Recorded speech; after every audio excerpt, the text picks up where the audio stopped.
So my name is Tristan Markwell. I'm in taking futures research at the University of Houston, in the Master's in Foresight. And I have a semester-long project I've been doing on the future of religion in the United States in 2050. And this is the culmination of this project. This is a game that I built. So the interface here is Tabletop Simulator. This is not mine, but the game itself, the cards, the art, the development, the gameplay, that's all me. So in the game, what you're trying to do is you've got these four trackers. You've got this one here for division, deprivation, disengagement, and despair. And you are trying to make sure that they don't get too high and society doesn't break down. You've got these institutions that exist. You've got our corporate America, an interfaith council, a neighborhood association, social media, and soup kitchens, which can help with this. In addition, we've got these decks. So we've got these deck of player cards, and you start out by drawing 5 cards. Each one represents approximately 2% of the population under the baseline scenario. And so different scenarios play with different decks, and you can imagine that some decks are much harder to play with than others, like the collapse scenario. And the game is a simplification of potential reality, showing how just a few points, like especially how religion has this pro-social element that's going to require something to replace it and might challenge us in the future. So the way the game plays, you see you gain resources, you can implement foresight if you're interested. So it's got a gameplay element that's related to foresight. You activate 3 events a turn, so there's 10 turns. And you apply the effects of anything that hasn't been resolved. Then you can take actions to resolve the events. And then you draw a card. So in this case, we'll start out by gaining the 5 resources. And then the events that we have to deal with as a society. I made this art not futuristic so that the future piece didn't distract from it. People could really identify with it. So we've got food insecurity in society. You can see the effect of that is to increase deprivation and despair. You can see we got a public health emergency. So we not only increase deprivation, but also one of the members of our the people that we have available is going to be too sick to help. So that's going to be, in this case, card number 5, the mainline Protestants. And we've got an aging population here that increases this disengagement and despair as people feel disconnected from those around them. So now the question is, what do we want to do about this, right? And we've got some people that can help. So, for example, we've got these evangelical Christians have the ability to provide this volunteerism, 2 units and 1 unit of trust, which is almost enough to resolve the aging population. All that we need left is a connection. And the social media provides a connection. They can also talk to their grandkids on Facebook or future Facebook. And so that gives us the ability to resolve this, which when we resolve it, we've fully used their abilities and we can reduce deprivation by 2. That's the reward there at the bottom. And it also reduces the disengagement. All right, so that's a good start. Now, what we have left is people that are nothing in particular, that aren't particularly interested in volunteering or helping out with projects, that kind of stuff, and just kind of want to be left alone, but they can be induced with payment to help with some of the problems. So what we'll do is we'll resolve, I think, the easiest one to resolve here, which is the food insecurity. So we'll have some of them go to the soup kitchen. We can also pay someone to help provide some of those services. And we will also pay $2. So we'll just go ahead and pay that. And that will resolve that event. And as a result, people feel much more engaged in their communities. So that's pretty good. Now, given the cards that we have, probably it makes sense to wait to resolve this public health emergency. Just because we've got the neighborhood association, but also this is going to be, we don't actually have enough to fix that right now. So we'll move on to the next turn. We reset everything and we draw a card. Oh boy. Okay, so next turn, we gain our resources. So we gain 5 more.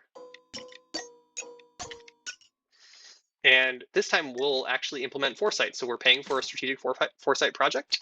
And as a result, we can see into the future and see what some of the next things that might come up are. We know from our scenarios that some of the things that we might have to worry about are this disinformation campaigns, persistent wealth gap, mental health crisis, foreign interference, or religious violence. Given that our disengagement is so low, let's go ahead and address the foreign interference, and let's take the wealth gap.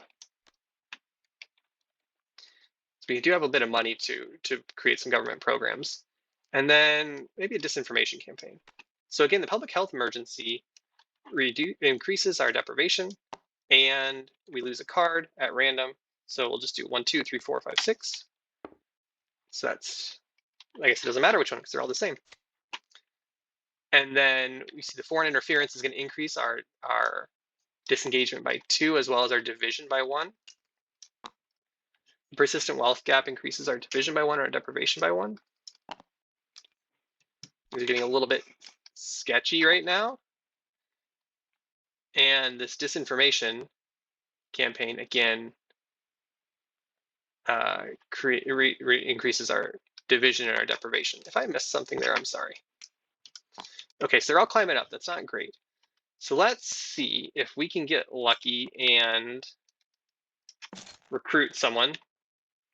All right, so we got some helpful atheists. These people don't believe in religion, but they also are committed to society functioning, and I'm glad they are. Okay, so you can see that these people also are super big believers in public health science. So we'll take the atheists, which provide 2 trust and a connection, and we'll give them $1 to spend on medical supplies as well.